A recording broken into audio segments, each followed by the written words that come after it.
Welcome back to Wellness Lenses. Today's video is going to be on malignant narcissism, a complicated subject that can help us figure out why some people act and think the way they do. By the end of this video, you'll know what malignant narcissism is, how it shows up, and why it's important to get rid of the stigma around it. If you stay with us, you'll learn how to deal with and recognize these behaviors, and how to manage these challenging relationships. But first, let's talk about what malignant narcissism means. Malignant narcissism is a combination of narcissistic personality disorder and bad behavior. It is a very extreme form of narcissism that can hurt not only the person, but the people around them and society as a whole. To really get a handle on this condition, we need to look at what makes it tick. Malignant narcissists have a skewed view of how important they are, a strong need to be admired, and no empathy. They often use other people to get what they want, manipulate situations to stay in charge, and think very highly of themselves. These people have a distorted view of themselves and are always looking for approval and praise to boost their fragile self-esteem. Now, it's important to keep in mind that not every narcissist is malevolent. Many people with narcissistic traits are just insecure and don't always act in the harmful ways that people with malignant narcissism do.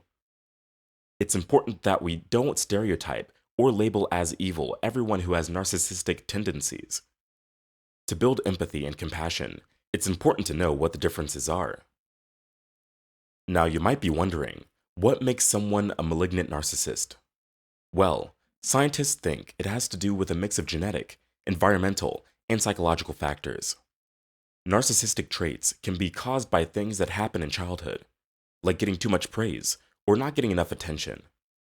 In some cases, a person may have been hurt or abused, which may have caused them to act in a narcissistic way as a way to protect themselves. Now that we know what malignant narcissism is and how it comes about, let's talk about how it can affect people and society as a whole. Malignant narcissists often leave behind a path of emotional destruction. Their manipulative ways and lack of empathy can do a lot of damage to the minds of the people they meet.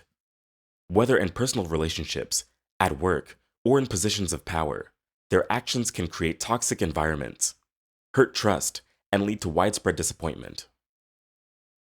Malignant narcissism can be hard and emotionally draining to deal with in a relationship. But there are ways you can learn to live with this difficult situation while putting your own well-being first. When dealing with a malignant narcissist, it is very important to set clear limits.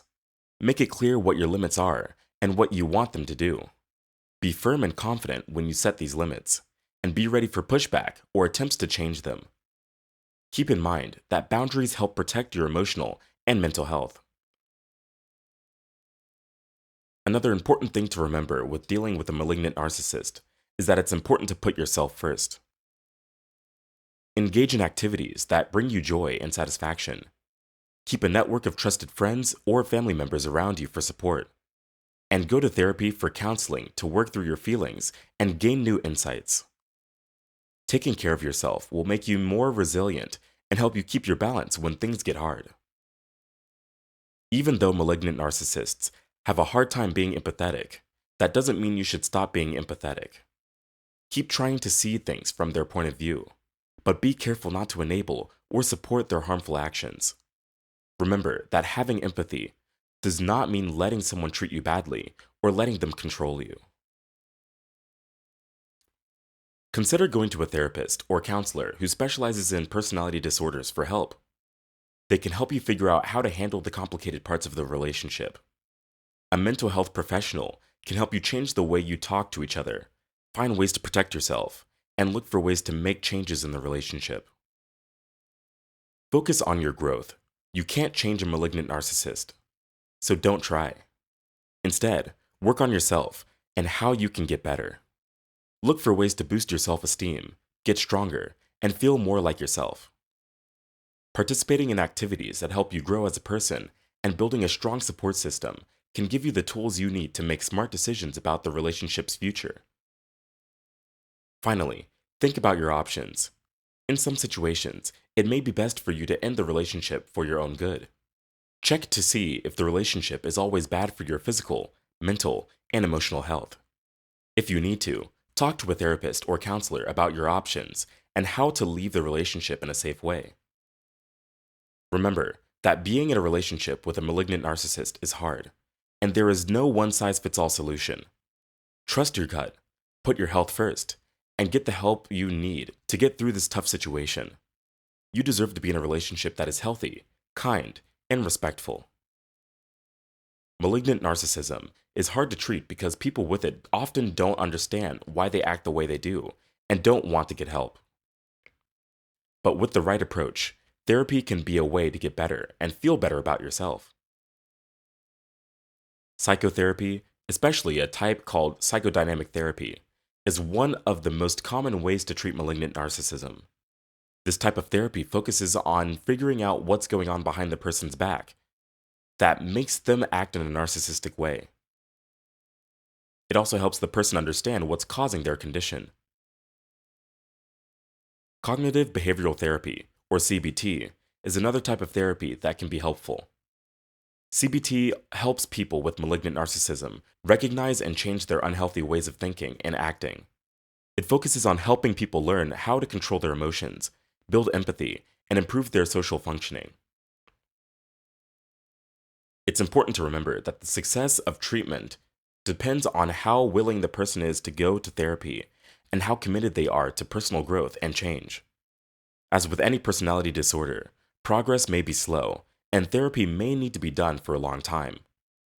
Always keep in mind that getting help for malignant narcissism is a brave step towards personal growth and change. With the right help and support, people can learn to relate to themselves and others in a more adaptive and satisfying way. This can lead to a more fulfilling and peaceful life. Let's keep in mind that not all narcissists are naturally bad, and it's important to tell the difference between narcissistic traits and malignant actions. Talking openly about this topic is a good way to get the word out. Help your friends, family, and communities show more empathy, compassion, and understanding.